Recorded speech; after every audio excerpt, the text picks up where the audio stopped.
bienvenidos a su programa El Análisis de la Noticia. Es un gusto acompañarles junto a Julio Talamonte. ¿Cómo estás, Julio? Sandy, muy buena noche. Acá bien, emocionado, estamos en viernes. El último viernes del año.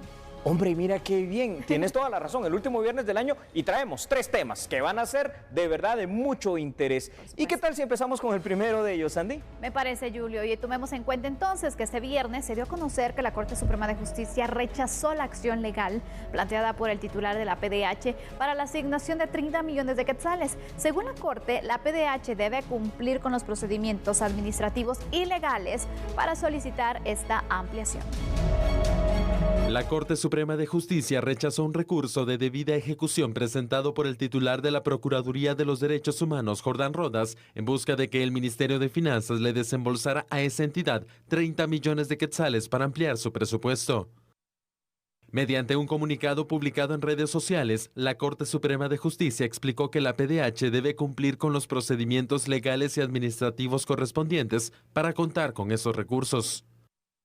Con esta resolución, la Corte respalda lo expresado durante el pasado jueves por el jefe de la cartera del Tesoro, Víctor Martínez, y el Congreso de la República, los cuales hicieron ver que la petición de los fondos se debe realizar por medio de la Comisión de Derechos Humanos del Legislativo.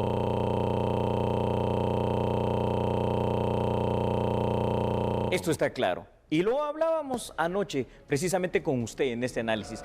Tal como se analizó, escuche usted en el programa de ayer, el Estado de Guatemala tiene unos procedimientos, Sandy, y está regido definitivamente por las leyes. Y claro, cada ley por su reglamento. Ahora, dentro de lo que corresponde a la parte del derecho administrativo, hay interlocutores que son los que están diseñados y establecidos para cada tema, sobre todo en el tema presupuestario, para encontrar el techo y el espacio del mismo, para gestionar las ampliaciones o cualquier otro trámite.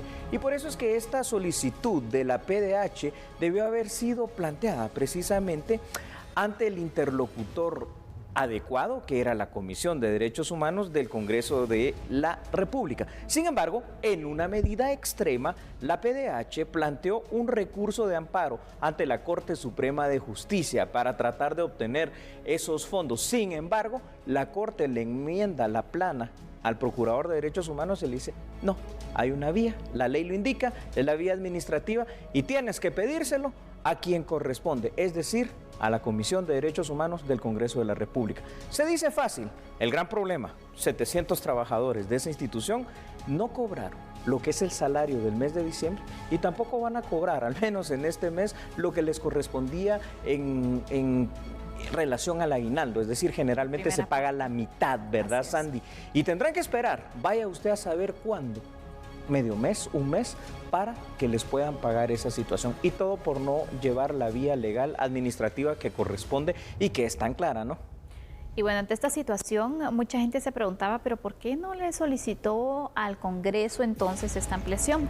Cabe destacar que la Comisión de Derechos Humanos del Congreso aclaró y comunicó que en ningún momento recibieron ninguna solicitud y que por lo tanto ellos no podían llevar a cabo ningún procedimiento porque no se les había solicitado el acompañamiento y sobre todo hacer algo en cuanto a este incremento. Así que creo que ese paso que se obvió está teniendo serias consecuencias, ¿no? Está teniendo serias consecuencias y tú lo decías anoche de una manera muy acertada. Fíjate, Sandy, esto no se pudo prever un poco antes. Yo creo que sí, porque obviamente tú tienes a personas que están encargados del tema administrativo y del tema financiero en cada institución y ellos te pueden decir y te pueden prever, mire, ya no tenemos fondos. Ahora, yo también me pregunto una cuestión.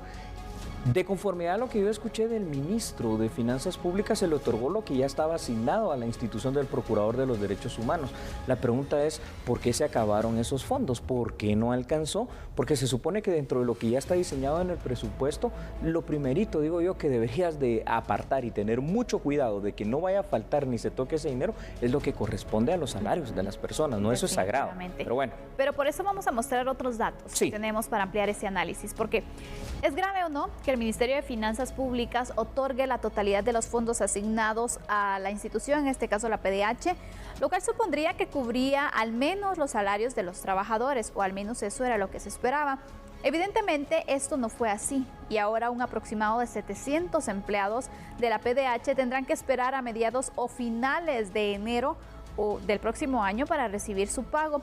La PDH adeuda concretamente la totalidad del salario de diciembre y lo que corresponde entonces a esta parte del aguinaldo, que para enero también, pues entonces se deberá cubrir en su totalidad. Hay que tomar en cuenta que la conclusión de este caso es: 1, habrá que esperar en los próximos años también para solventar esta situación, en el próximo año, sí.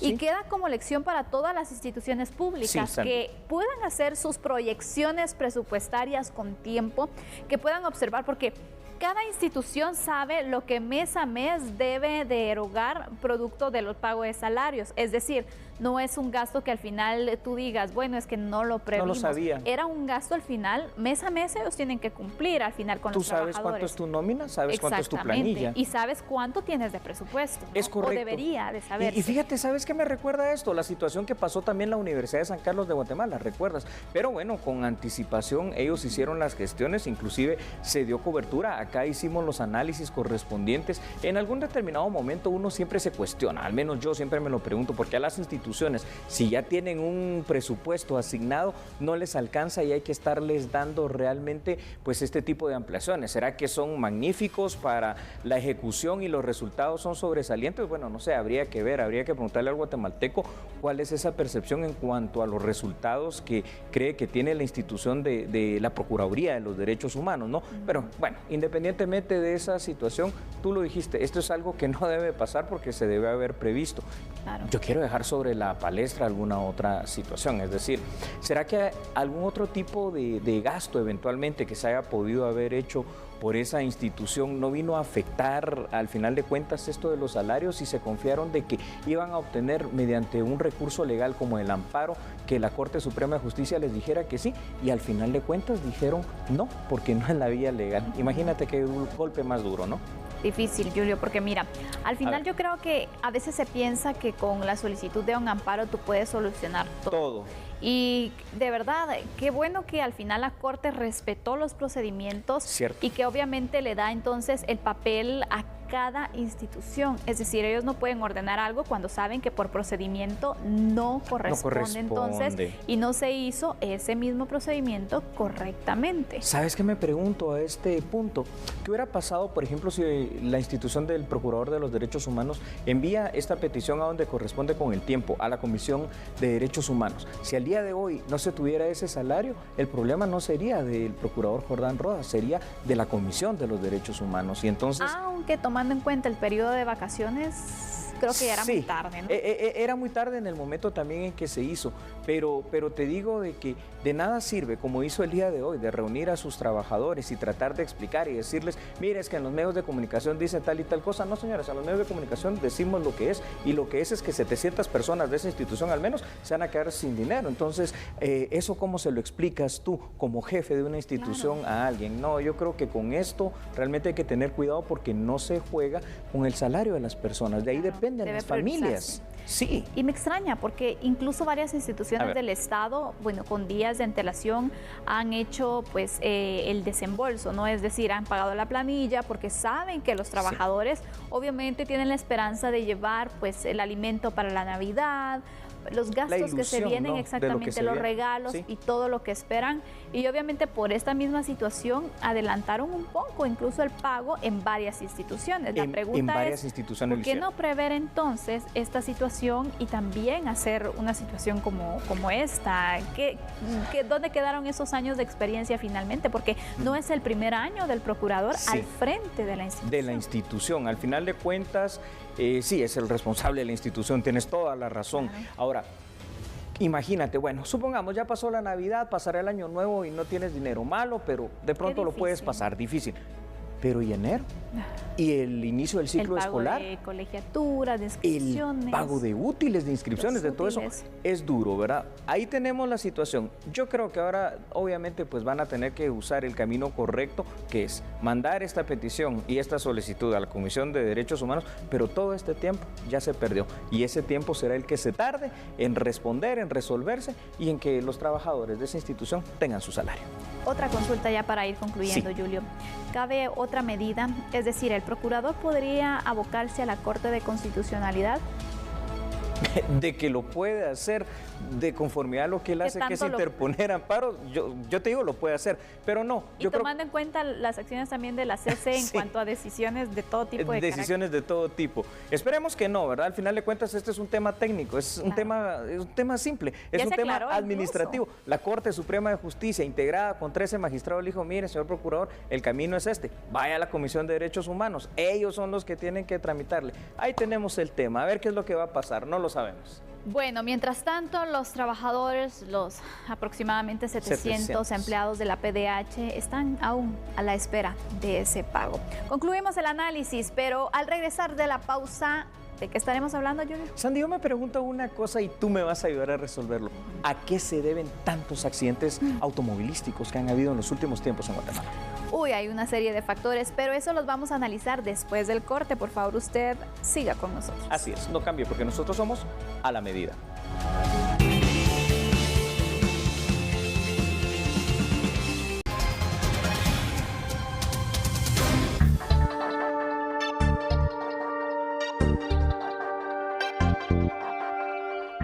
Nuevamente, 2 personas a bordo de una motocicleta son víctimas mortales de un percance vial. Esta vez se trata de madre e hijo. Partieron a la capital en búsqueda de productos de consumo para la venta, sin imaginar que en el regreso se encontrarían con la muerte. El menor, identificado como Byron Pérez, de 15 años, viajaba junto a su progenitora Consuelo Pérez, de 51, cuando por causas desconocidas perdió el control del vehículo en el ingreso a Palencia, lo cual causó que salieran expulsados. Al caer, un camión de valores los atropelló. Él es mi hermano. Él era su hermano. Somos hermanos todos. Somos 5 hermanos. Él era el más pequeño. Él era el más pequeño de todos. Socorristas llegaron al lugar para darle los primeros auxilios, pero el joven ya no contaba con signos vitales. Mientras que la madre fue trasladada en estado crítico al Hospital San Juan de Dios. Sin embargo, murió a su ingreso. El piloto del automotor fue capturado y enviado a Torre de Tribunales para solventar su situación legal. Espero que lo refundan en la cárcel y que nunca salga de ahí. Mi hermano está muerto y la vida de él ya no se puede regresar. Aunque uno quiera, ya no se puede regresar. Familiares continúan exigiendo justicia por la muerte de sus seres queridos. Definitivamente es alarmante porque no solo en Guatemala, sino que en todo el mundo, hasta en los países más desarrollados, el hecho de que los accidentes de tránsitos, Sandy, sea la principal o una de las principales causas de muerte en el mundo. La actual administración gubernativa recibió las carreteras, hay que decirlo, en un estado deplorable, pero a lo largo de estos últimos años han logrado también rescatar y reparar mucha de esta red vial nacional. Ahora, hay factores que son importantes en todo esto. Primero, la antigüedad de muchos buses, Sandy, es terrible, y también del transporte pesado. Aunado todo esto al poco mantenimiento que se les da a este tipo de unidades. Factores como la imprudencia, la negligencia y la impericia de los pilotos se vienen a sumar como ingredientes catalizadores de accidentes. No menos importantes son factores como, por ejemplo, el consumo de bebidas alcohólicas combinada con el volante, de estupefacientes y hasta el irresponsable uso del celular al momento de manejar, por mencionar algunas entre otras, ¿verdad, Sandy? Definitivamente, Julio, son una serie de imprudencias que al final pueden causar muerte y que en repetidas ocasiones le hemos dado a conocer estas noticias. En serio, es difícil trasladar día a día este tipo de información en cuanto a los accidentes que no hay día en el cual nos tenga que lamentar la pérdida de una persona producto de estos accidentes, de estos percances donde se evidencia, o al menos entre las hipótesis preliminares se establece irresponsabilidad por parte de algún conductor. Absolutamente, Sandy. Y aquí es donde uno viene y se pregunta como ciudadano común, ¿verdad? Y ya no, ¿qué es? ¿Será que es falta de leyes en materia vial? Y yo te digo no, porque existe la ley y existe el reglamento de tránsito. Lo que pasa es que hay quienes que no se lo cumpla es otra cosa. Exactamente, no lo cumplen. ¿Cómo explicas tú que, por ejemplo, la misma persona que va a diferentes países, aquí en Guatemala a lo mejor hay quienes no cumplen con una norma básica que es utilizar el cinturón, bien dicho, pero van a otros países donde a lo mejor las medidas son más drásticas inmediatamente? se lo colocan y cambian. Entonces, ¿por qué no hacerlo cuando en realidad esto puede salvar la vida, por ejemplo? Eso se llama educación vial, y la educación vial no es solo el conocimiento de la norma, no solo es la existencia de la ley, sino que es también la correcta y la dura aplicación de la misma. Lo que tú dices es muy cierto. Un guatemalteco en Estados Unidos lo primero que hace, o en Europa, ponerse el cinturón de seguridad si va a manejar. Porque no me vayan a poner el ticket. Porque exactamente, porque $200 de multa también los vas a sentir bastante fuertes. Entonces, ¿por qué lo hace? Porque sabe que allá sí hay vigilancia, sí hay control y sí se van a dar cuenta de esa situación y va a ser multado sí o sí. Pero aquí en Guatemala, lamentablemente, ese tipo de controles constantes, permanentes y continuos hace falta, y que la implementación de las multas más altas, y te hablo no solo de las de 500 quetzales, te hablo de la de 1000 quetzales, y hay multas que llegan hasta los 25,000 quetzales para las irresponsabilidades mayores que hemos estado viendo en estos últimos días y meses. Hay que imponerlas. ¿Y sabes qué? Habría hasta que quitar licencias en este país. Exactamente, era lo que se hablaba y que en un momento se planteaba, pero no sé por qué. Es un proyecto que al final no se ha podido concretar, en el hecho que, por ejemplo, si un conductor se ve involucrado en 2 o más accidentes, entonces se someta a una evaluación sobre si puede continuar o no con la licencia vigente, si se le puede cancelar por un tiempo o en definitiva. Es algo que a lo mejor debería de hacerse, debería evaluarse para que la gente también sea más responsable y que al menos le dé miedo el decir, bueno, tengo que manejar bien porque de lo contrario ya no voy a tener ese permiso.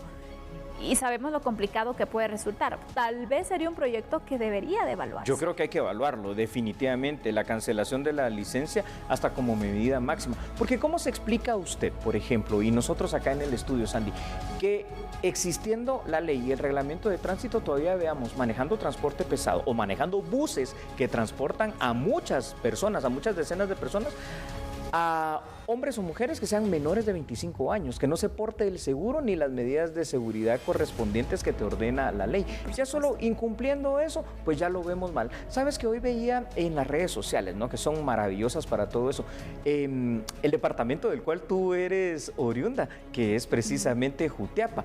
Pues una señora estaba indignada porque en horas de la madrugada, ¿cuánto tiempo se hace uno de Jutiapa a Guatemala? Aproximadamente 2 horas y media. 2 horas y media. Ella dice que 1 hora y media hizo precisamente la camioneta de Jutiapa hacia Guatemala, que venía a 100 y pico de kilómetros, venían rezando y pensaban que iban a morir. Esas son irresponsabilidades. ¿Y quién lo multó? Nadie. Imagínate, hay que prestarle seria atención a todos los medios de transporte, pero sobre todo llama la atención que, por ejemplo, en la mayoría de casos tú vas a escuchar mencionar que entre los involucrados en un percance están motoristas. También si nos vamos a los departamentos, también otro medio de transporte que también debe de ser muy bien vigilado son los mototaxis. Se meten a las carreteras a veces. Y donde a veces quienes lo conducen son jovencitos que ni siquiera tienen licencia, es decir, ¿qué tipo de responsabilidad pueden hacerse ellos? Sí, es cierto, lo que tú dices es cierto, menores de edad completamente evidente. Totalmente. Sandy, quisiera pedirte entonces en ese contexto que pudieras compartirnos estos datos interesantes que se han preparado para el efecto. Por supuesto, porque hay que tomar en cuenta que algunas acciones que podrían ayudar a bajar el número de accidentes de tránsito son las siguientes. Por ejemplo, en el caso del transporte pesado, sin duda la implementación de reguladores de velocidad y los operativos de control a pilotos y autobuses con sus respectivas sanciones para quienes no cumplan con lo establecido por la ley. En el caso de los pilotos de automóviles y motocicletas, operativos constantes, continuos, permanentes por parte del Departamento de Tránsito y las policías municipales de tránsito. Estos operativos deben acompañarse con drásticas sanciones y la aplicación exacta de lo establecido en la ley y en el reglamento de tránsito. Así es. Otro punto, Julio, dime, Sandy, que lo hablábamos incluso cuando estábamos planificando un poco este tema. ¿Qué controles también tienes tú para poder establecer que el vehículo que conduces está en perfectas condiciones? Sí. Hablábamos que, por ejemplo, en otros países, cada año tú debes ir a una inspección y si no funciona por lo menos una luz, es producto de una sanción o te dan un tiempo para que la arregles, luego tienes que ir para que te extiendan el certificado o esa papelería que tu vehículo está apto para circular. En Guatemala qué medidas de control tenemos al respecto. Tienes toda la razón y recuerdo este momento de la discusión junto contigo y Andrés Estrada, de Apuntes del Mundo, que ya lo va a ver usted precisamente este fin de semana, cuando mencionabas esto y yo recordaba, por ejemplo, en España existe la ITV, esa es una cuestión que se hace anual en los países europeos, Estados Unidos y Canadá también, y si tu vehículo, sea particular de transporte de pasajeros o de carga, no pasa esa inspección de que está en perfectas condiciones, simple y sencillamente no circula. Es más, hay lugares y hay países donde es tan estricto que cuando llevas tu vehículo al mecánico y te dice, yo con esas llantas no puedo dejar que este vehículo salga de este taller porque es mi responsabilidad legal, imagínate. Pero aquí si tú miras las llantas de los autobuses, las llantas del transporte pesado, es que la van dejando tirada en la carretera. ¿Quién controla eso? Exacto, es algo que al final se debe entonces implementar, se debería de aplicar, porque sabemos que en varios, por ejemplo, cuando ocurren algunos accidentes, cuando le preguntas al piloto que iba a conducir, es que hubo una falla mecánica, disculpen, pero las fallas mecánicas se pueden revisar, se pueden reparar y esto puede evitar una tragedia, puede evitar un accidente. Entonces, qué fácil echarle la culpa a las fallas mecánicas, ¿no? Eso es correcto. Solo para que no se quede usted con la duda, cuando mencioné la ITV europea, es la inspección técnica vehicular, que ojalá se implementase también por medida de seguridad aquí en Guatemala. Como sea, ya para cadenciar el tema, accidentes de tránsito, una de las mayores causas de muerte a nivel mundial. Bueno, ahora vamos a conocer otras noticias porque en un juzgado de mayor riesgo se suspendió la primera declaración del exalcalde de Las Cruces, Petén, René Reynosa. Él fue capturado por la muerte de un concejal en el 2016. El 11 de diciembre, la Policía Nacional Civil reportó la captura del exfuncionario municipal René Gilberto Reynosa Alegría, exalcalde de Las Cruces, Petén. El ex jefe edil fue vinculado con el asesinato del concejal Erwin Rolando Sánchez Andrade, quien fue acribillado en el 2016 cuando regresaba a su casa.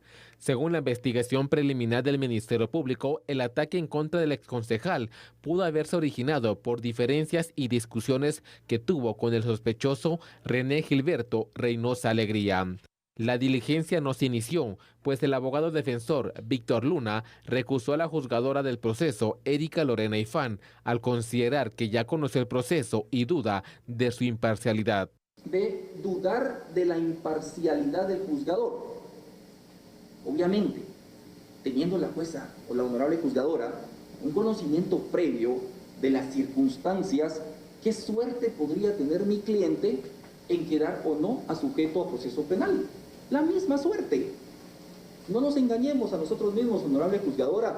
Probablemente el Ministerio Público pueda actuar de una forma objetiva, aunque lo dudo. El exalcalde René Reynoso se unió a la petición de sus abogados defensores y pidió a la jueza no conocer su primera declaración al dudar de su imparcialidad para celebrar la diligencia judicial. En todo el criterio de mi defensor, el abogado Víctor Luna, yo voy a estar de acuerdo y le pido por favor a usted, honorable juzgadora, que se recuse usted por favor de conocer mi caso. Muchas gracias. La juez del proceso rechazó la recusación en su contra y reprogramó la audiencia de primera declaración para el 14 de enero del 2020. El abogado defensor Víctor Luna solicitó unos días para estudiar la investigación que el Ministerio Público tiene en contra de su patrocinado. Santi, tú sabes perfectamente, y usted seguramente lo va a recordar en este instante, el domingo, que va a ser 29, vamos a celebrar, rememorar o recordar, no sé cómo llamarle, 23 años de la firma de la paz. Es necesario hacer una evaluación de qué tanto se ha cumplido con estos acuerdos. Así que lo invitamos a seguir en sintonía porque después de la pausa tenemos este análisis. Así es, ya regresamos y recuerde, somos a la medida.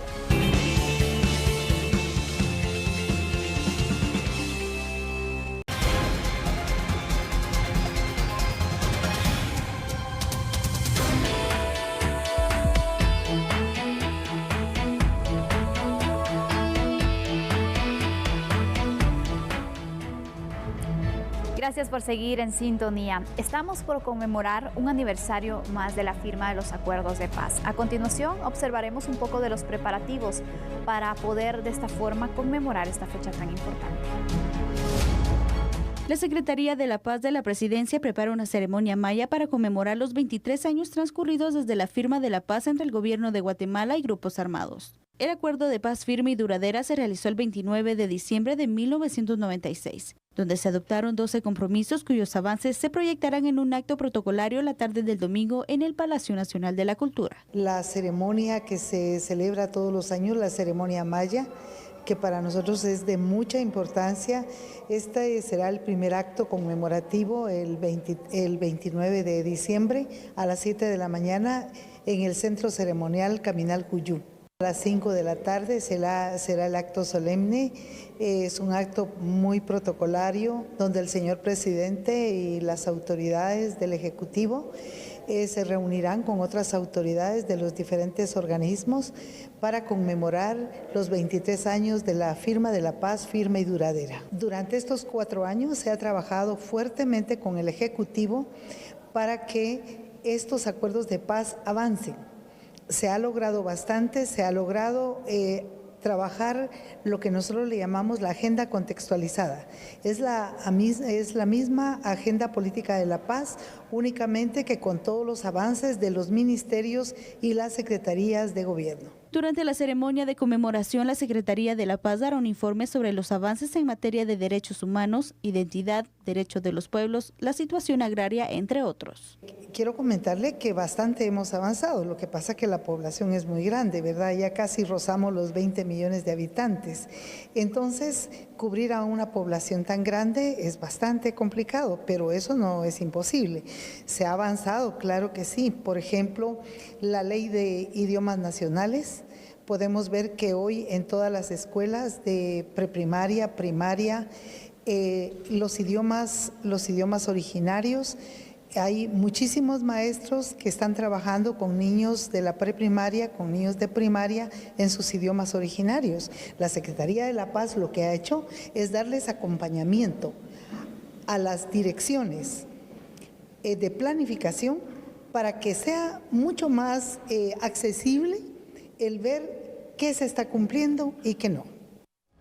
Usted lo sabe, solo recordemos un poco del contexto histórico. Guatemala vivió un conflicto armado interno. Fueron 36 años de guerra, de 1960 a 1996.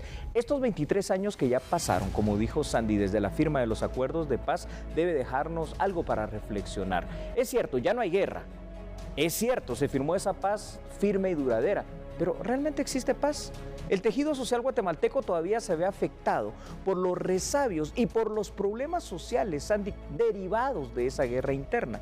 Cuando hablamos actualmente, por ejemplo, de las caravanas de migrantes que van hacia Estados Unidos, tenemos que recordar que la migración masiva inició precisamente en la década de los 80, cuando muchos de nuestros conciudadanos huían de esa guerra. Otra de las grandes consecuencias del conflicto armado se ve hoy en el fortalecimiento de las maras y pandillas, que también vieron su origen en la década de los 80. Otra herencia, tal vez obviamente de las no positivas del conflicto armado, que son las que voy a detallar en este momento, tú nos darás lo positivo, es el tema, por ejemplo, de la pobreza, de la desigualdad y de la discriminación que todavía perduran en nuestro frágil tejido social y que hacen que muchas personas literalmente vivan en la miseria en este país, Sandy. ¿Qué tanto se han logrado sanar esas heridas? Es decir, ¿qué tanto continúa ese resentimiento, esos sentimientos negativos después de tantos años de conflicto armado interno? Ese es el gran problema. A 23 años, ¿cómo estamos? A 23 años, ¿cómo estamos? Sí, hay un cese al fuego, es decir, de grupos antagónicos. Específicamente, ya no vemos al ejército en contra de la guerrilla, eso es muy claro. Sin embargo, creo que a pesar de que se firmó la paz, los compromisos, por ejemplo, en materia de derechos humanos, sobre todo tú eres mujer, hay, fíjate, 42, 43 compromisos del Estado de Guatemala, de los cuales los que se han cumplido a cabalidad todavía son muy pocos. Y vemos por allí algunas situaciones. De eso se surge, por ejemplo, el hecho de que hay ahora una ley en contra de la violencia de la mujer. Pero esto no ha venido a acabar con la violencia ni en contra de la mujer ni en contra del guatemalteco. Hoy mueren más personas estadísticamente que cuando había guerra. ¿Cómo nos explicamos eso? Imagínate, es impactante al final.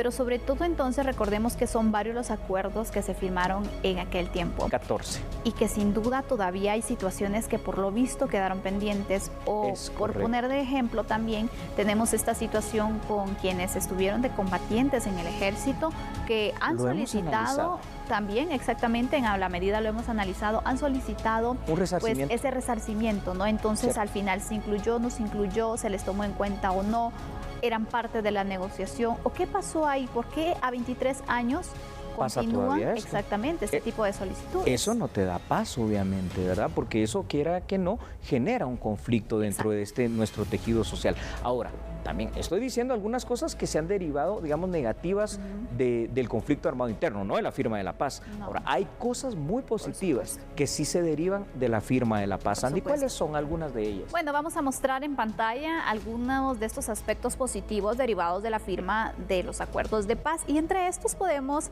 mencionar y destacar en materia de seguridad el surgimiento de la Policía Nacional Civil, y que la seguridad ahora está a cargo de los civiles. Correcto. También vale la pena destacar que han surgido otras instituciones como la Secretaría Presidencial de la Mujer y los esfuerzos por frenar toda forma de violencia en contra de las mujeres.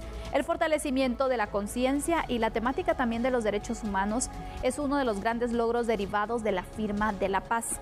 A fin de cuentas, con todos los problemas, seguimos en esa vía democrática, manteniendo el sistema de república y, en teoría, el respeto por las leyes del país. Y otro punto que podríamos agregar, Julio, es el fortalecimiento que se le ha dado al sistema de justicia, porque ¿cómo era antes? Qué buen punto, Sandy. Antes de la firma de los acuerdos de paz, y en ese contexto fue cuando tu servidor, después de estar varios años fuera de este país, regreso a Guatemala. Fíjate que, por ejemplo, a ver, ahora cuando hablamos del Ministerio Público, de la Defensa Pública Penal, sabemos que son instituciones independientes que les falta todavía mucho por fortalecerse, pero que están haciendo grandes esfuerzos, que hay que reconocerlos. Antes no, el organismo judicial concentraba dentro de su seno a lo que era el Ministerio Público, o sea que era juez y parte, y además el Servicio Público de Defensa era a cargo también del mismo organismo judicial. Antes de que existiera todo esto, el INASIF, que ahora lo conocemos para la prueba científica, eran unos laboratorios que tenía el organismo judicial y otros laboratorios que tenía la Policía Nacional Civil. Yo creo que hemos visto sí avances en materia de seguridad y de justicia. Esto no significa que los esfuerzos deban de frenarse, al contrario, deben de fortalecerse. ¿Por qué? Porque voy a tocar a una de las instituciones más importantes, pero que también están más débiles presupuestariamente en el sistema de justicia que tú mencionaste, la Defensa Pública Penal.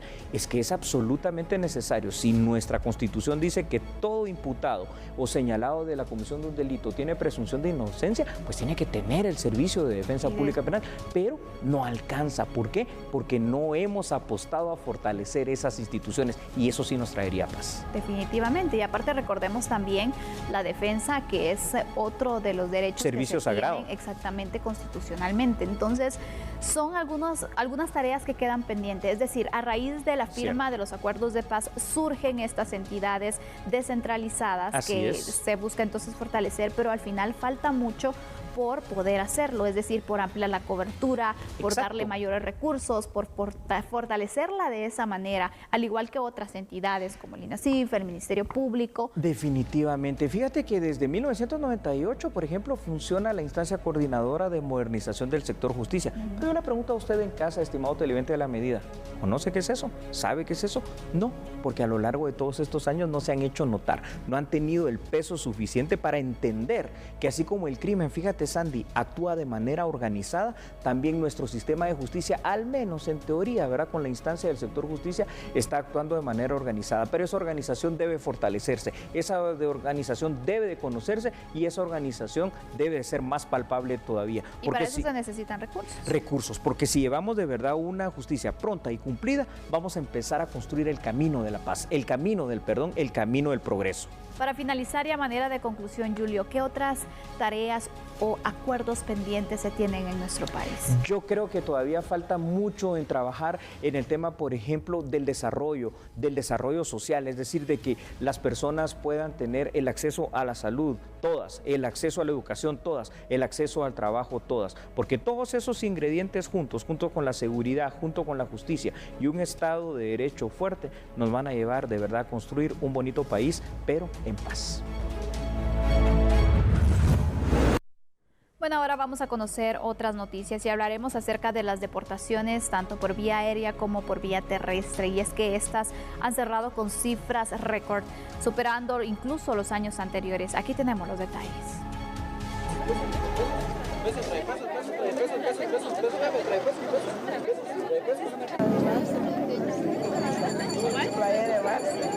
Con sus pocas pertenencias y sus sueños frustrados, 388 compatriotas retornaron por vía aérea de los Estados Unidos. Son los últimos de este año. Sin embargo, lo más importante para ellos es estar con vida. Pues fue un viaje muy duro, la verdad. Se pasan muchas cosas en la ida de aquí para allá, pero tal vez algunos valen la pena. No logramos lo que queremos, pero doy gracias a Dios porque vengo con vida y al menos vengo otra vez con mi familia. Coméntame cómo pasaste esas fiestas de Nochebuena y Navidad ahí en esos lugares donde tenías. Fue muy duro. Todas las personas que están encerradas, porque son varias, las pasan muy triste. Pero hay personas muy buenas también en esos lugares que, a pesar de que no es mucho, nos dan regalos de lo que pueden, aunque sea dulces, ropa, lo que ellos pueden. ¿Cuándo partiste hacia los Estados Unidos? Fue una partida muy dolorosa porque dejé a mi abuela, que es la que me ha criado, pero gracias a Dios pues vengo con vida y voy a verla otra vez y eso me alegra bastante. Pues la verdad me da miedo porque se pasa mucho de aquí para allá. Bueno, la mayoría de mujeres corre peligro de que les pueda pasar cualquier cosa. Tuve compañeras que me contaban que en los grupos que ellas iban a veces las violaban. Y sí, es algo muy duro y cuesta bastante tomar la decisión de irse así. ¿Tu primera vez? Sí, la primera. ¿Y volverás a intentar? No, ya no.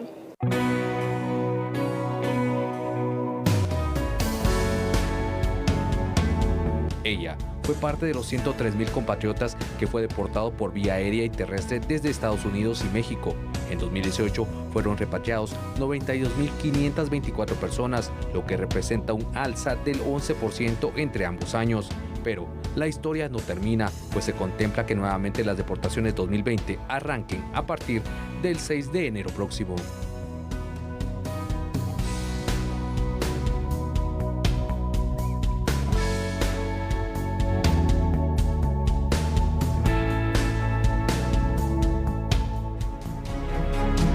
Sandy y televidentes, ¿les parece si vamos un momento a una pausa comercial? Por supuesto, pero usted siga con nosotros, volvemos con más noticias.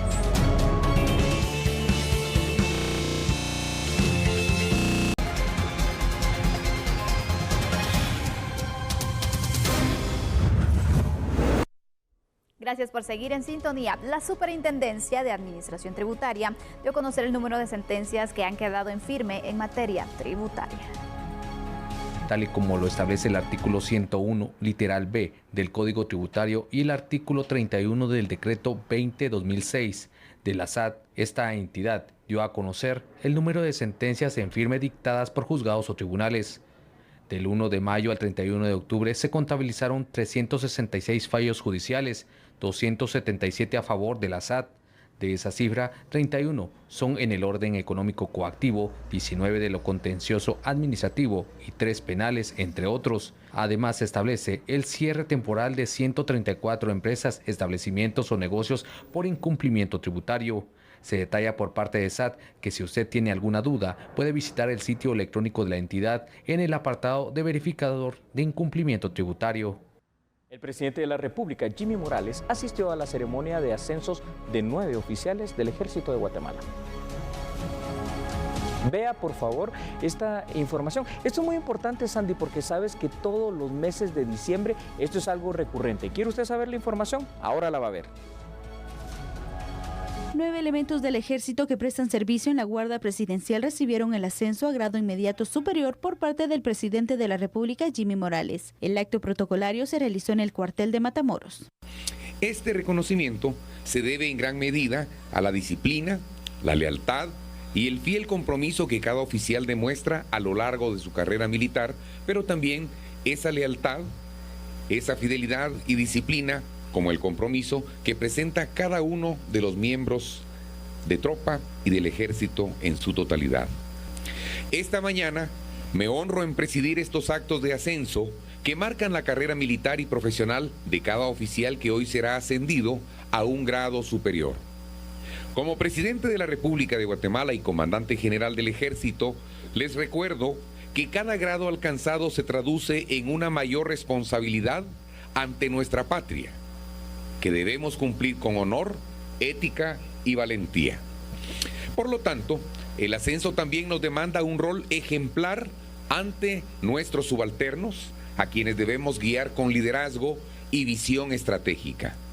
Los ascensos al grado inmediato superior permiten llenar los cuadros orgánicos de las Fuerzas Armadas, pero además vienen a fortalecer nuestras capacidades militares. Durante la ceremonia, el mandatario resaltó el fortalecimiento del Ejército de Guatemala durante su gestión en defensa de la soberanía. Con satisfacción, puedo decirles que ahora tenemos una institución más equipada y con mejores capacidades para afrontar los retos que las nuevas amenazas del mundo moderno nos plantean. Pero ante todo, las Fuerzas Armadas están al servicio de los guatemaltecos. Por ello, al conferirles este grado superior, les demando que dupliquen sus esfuerzos para defender la soberanía del país, porque ustedes son actores clave para la gobernanza de Guatemala. En la mente de todo ser humano está latente el deseo de superación, pero para los militares ese anhelo de superación se convierte en una ventana de oportunidades que deben aprovechar. El mandatario procedió a la entrega de pines y reconoció que todo grado dentro del Ejército de Guatemala necesita de mucho valor para la toma de decisiones y ejecución de acciones. Además, manifestó su satisfacción y señaló que la entidad castrense es una de las instituciones con mayor credibilidad ante la sociedad guatemalteca por la disciplina, lealtad y fiel compromiso que cada elemento muestra en su desempeño. En otras noticias, autoridades de la alerta Alba Kenneth dieron a conocer las cifras de menores que continúan desaparecidos. De enero a la fecha, el sistema de alerta Alba Kenneth contabiliza 650 niños que continúan sin aparecer. Bueno, recurrentemente las causas que se han detectado desde el análisis de los expedientes corresponden a muchos casos de adolescentes, principalmente mujeres, que se han sido de alguna manera inducidas al abandono de sus hogares para alguna convivencia.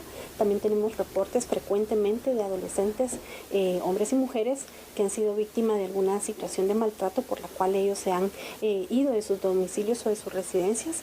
Tenemos reportes de adolescentes que han sido captados para crimen organizado.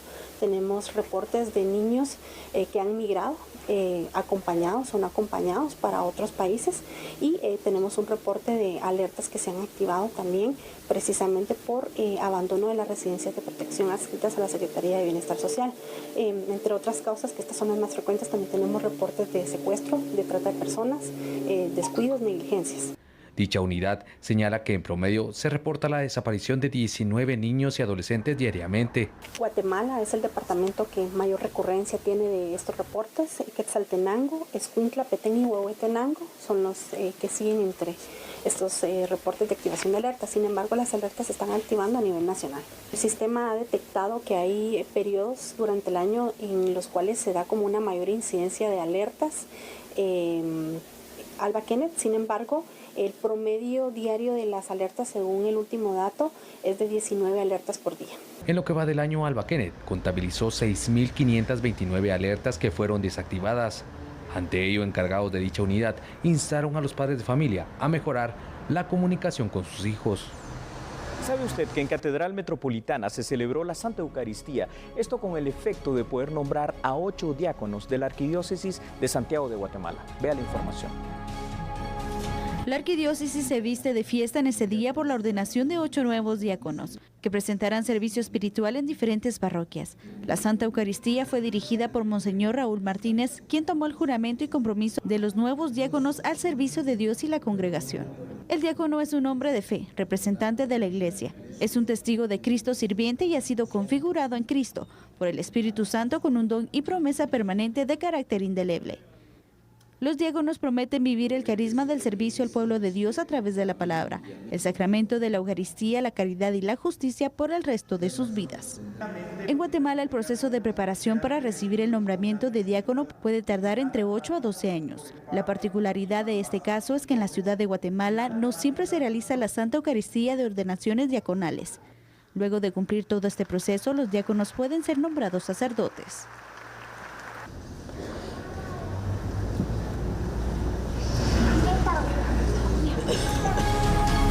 Bueno, ha llegado el momento de despedirnos y agradecerle a usted por estar siempre pendiente de este programa. Que descanse. Feliz noche. Así es, buen fin de semana. Le esperamos el lunes. Chao.